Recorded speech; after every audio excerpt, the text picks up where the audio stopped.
हमारे बुजुर्ग, हमारी माएं बहनें,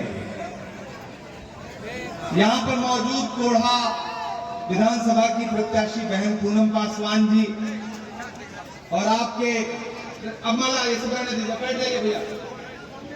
मंच पे जो लोग हैं वो ऐसे चुप हो जाएं जैसे आजकल अडवाणी की चुप रहते हैं, बिल्कुल इसी तरह से खामोश होकर के बैठ जाइए।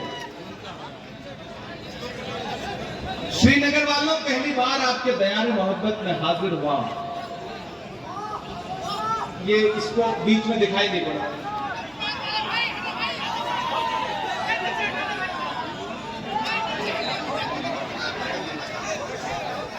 मैं नहीं चाहता कि आपके और हमारे बीच में कोई दीवार रहे या कोई साया रहे। अब आप आ जाओ।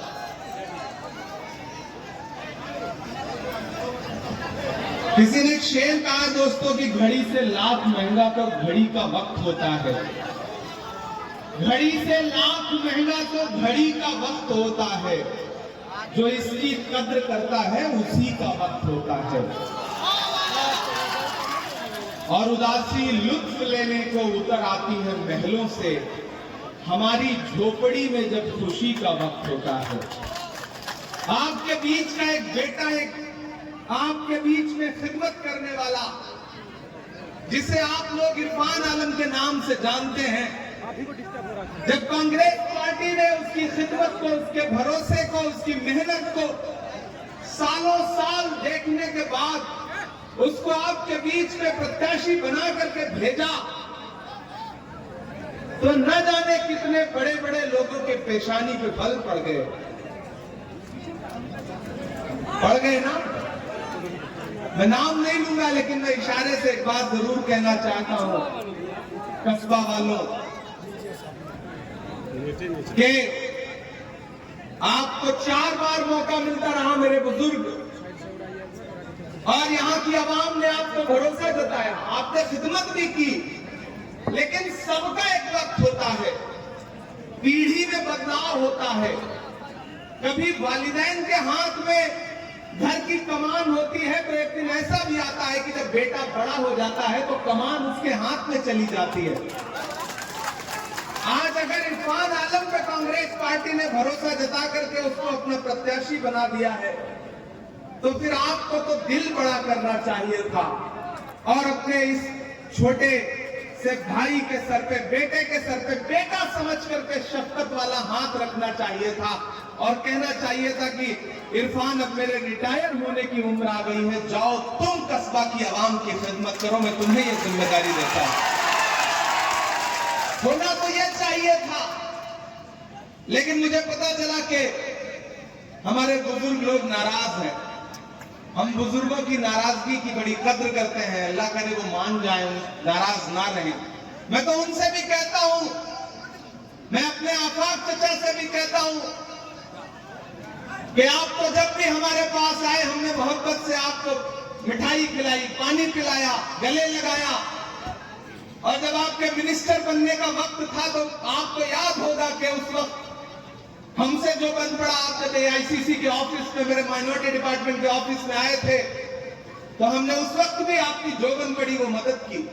और जब मेरे पास इरफान भी आए तो हमने इनको भी चाय पिलाया, मिठाई खिलाई, पानी पिलाया और इनसे कहा कि जाइए, अगर कांग्रेस पार्टी आप पे भरोसा जताएगी, आपको कैंडिडेट बनाएगी, तो सबसे पहला आदमी इमरान प्रतापगढ़ी होगा जो आपके लिए आकर के आवाम से उठ के अपील करेगा। साथियों, न हम सफर न किसी हम नशी से निकलेगा, न हम सफर न किसी हम नशी से निकलेगा, हमारे पांव का कांटा हम ही से निकलेगा। वतन की रेत मुझे एड़ियां रगड़ने दे, मुझे यकीन है पानी यहीं से निकलेगा।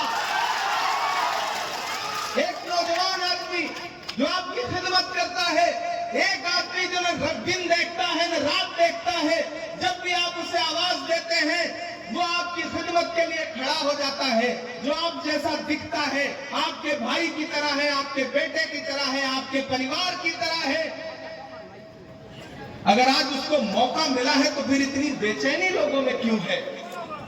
मैं आप सबसे गुजारिश करूंगा, श्रीनगर वालों, कस्बा वालों, कि मैं जितना इरफान को समझ पाया हूं, अगर आप बिना पटे हुए, बिना अपना वोट खराब किए हुए इस भाई सोचिएगा कि आने वाले 30-40 सालों के लिए आपको एक ऐसा नेता मिलेगा जो आपके सुख दुख में रात के 12 बजे भी खड़ा नजर आएगा।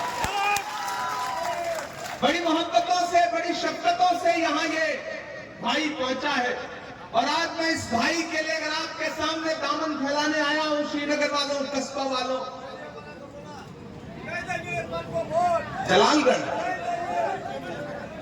जलालगढ़ वालों, मैं आप सबसे ये अपील करूंगा साथियों कि ये लड़ाई बहुत बड़ी है। बिहार में नफरत वाली ताकतें, बिहार में जो नफरत परोसना चाहती है, उस नफरत के खिलाफ आपको खड़ा होना है। दिल्ली में बैठे हुए गुजरात के व्यापारी ये सोच रहे हैं कि दिल्ली को रिमोट कंट्रोल से बिहार को चलाने का काम करेगी, लेकिन कस्बा वालों, श्रीनगर वालों, जलालगढ़ वालों, याद रखना कि दिल्ली के रिमोट कंट्रोल से बिहार को नहीं चलाया जा सकता। बिहार के तकदीर का फैसला गुजरात के व्यापारी नहीं करेंगे, बल्कि बिहार की आवाम करेगी। आने वाले दिनों में तेजस्वी यादव मुख्यमंत्री बनने जा रहे हैं, इसमें कोई दो राय नहीं है। और अगर आप सारे लोग तेजस्वी यादव को मुख्यमंत्री भी देखना चाहते हैं, नीतीश जी को रिटायर करना चाहते हैं, मोदी की नफरत की राजनीति से बिहार को बचाना चाहते हैं, तो आप सारे लोगों को यह अहद करना पड़ेगा कि विधायक बना करके इरफान आलम को असेंबली पहुंचाने का काम कीजिए। ये तो छिटपुट लोग इधर उधर करते रहेंगे, वोट बांटने की कोशिश करेंगे, उनके झांसे में मत आइएगा। ये लड़ाई बहुत बड़ी है। एक तरफ नरेंद्र मोदी खड़े हैं और एक तरफ मोहब्बत की आवाज लगाने वाला, नफरत छोड़ो भारत जोड़ो की सदाएं बुलंद करने वाला राहुल गांधी खड़ा है। जो लोग ये सोचते हैं कि वो साजिशें करके इरफान को रोक सकेंगे, उनसे बताओ कि कैंची से चिरागों की लवें काटने वालों, कैंची से चिरागों की लवें काटने वालों, कुदरत के करिश्मों से लड़ोगे तो मिटोगे। तुम फूल को चुटकी में मसल सकते हो, लेकिन खुशबू को बिखरने से नहीं रोक सकोगे।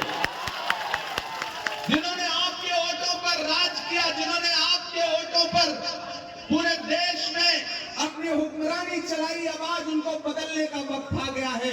बिहार को बदलाव की जरूरत है। मैं तो आ रहा था तो मीडिया के साथियों ने कहा कि इमरान साहब, नीतीश जी के बारे में आप क्या कहेंगे।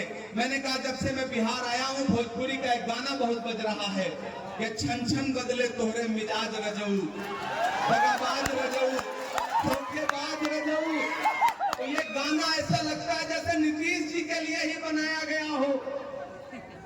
एक तरफ नीतीश कुमार और नरेंद्र मोदी खड़े हैं और एक तरफ तेजस्वी यादव और राहुल गांधी खड़े हैं। अगर आपने तेजस्वी यादव को 2025 में 14 नवंबर को मुख्यमंत्री बना दिया, तो मैं कस्बा में, श्रीनगर में, जलालगढ़ में खड़ा होकर ये वादा करता हूं कि अगर आपने इस बार तेजस्वी यादव को मुख्यमंत्री बनाया, महागठबंधन की सरकार बनाई, तो 2029 में राहुल गांधी को प्रधानमंत्री बनने से कोई ताकत रोक नहीं सकती है।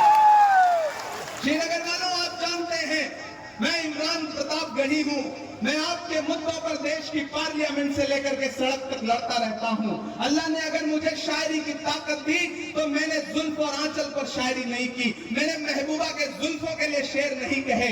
मैंने आपकी शायरी में, अपनी शायरी में जब खुदा ने मुझे हुनर दिया शायरी का, तो मैंने उसमें नजीब की मां के आंसुओं के लिए नज्म लिखी, मैंने पहलू खान के लिए नज्म लिखी, मैंने फलस्तीन के लिए नज्म लिखी, मैंने आपके दर्द को आवाज देने का काम किया।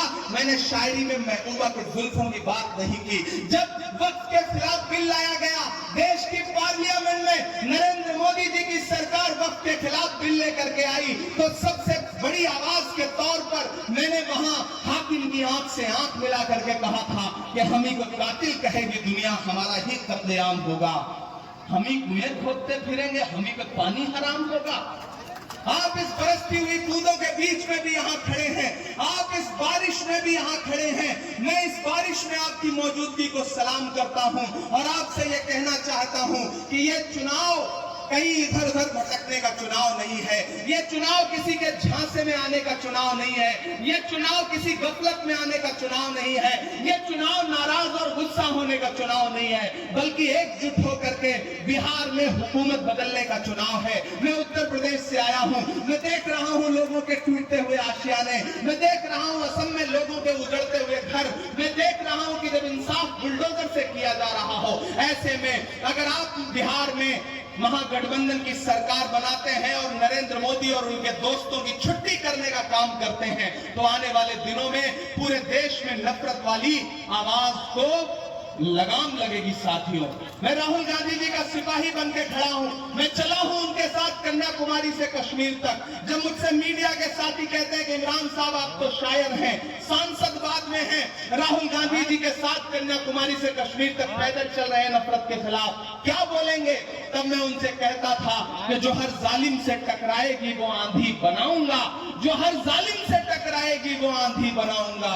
नए अंग्रेज आए हैं, नया गांधी बनाऊंगा।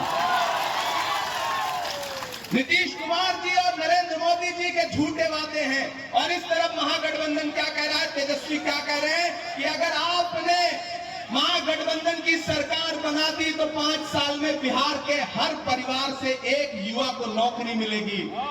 और महागठबंधन के वायदे नरेंद्र मोदी जी के झूठे जुमले की तरह नहीं है। नरेंद्र मोदी जी ने कहा था खजाने की चाबी हमें सौंप दो, देश नहीं लुटने दूंगा।